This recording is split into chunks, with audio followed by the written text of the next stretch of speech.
Hello everyone, welcome to TechAvro. Today in this video, I'm gonna show you how to see Discord password if you forgot it. Before starting the video, please subscribe to TechAvro. So let's get started. For this, you have to open your settings. Now scroll down and search for Google. Here it is, you have to press on this. Now click on your Gmail account.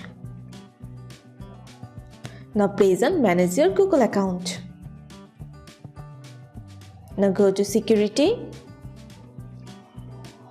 Now scroll down. Here you can see password manager, you have to press on this. Now here you can see discord.com. If you want to see this password, then you have to press on it. Use your pattern. Here is your Discord password. That's it. So this is how to see Discord password if you forget it. So guys, that's it. You can do this. I think this video is very helpful to you.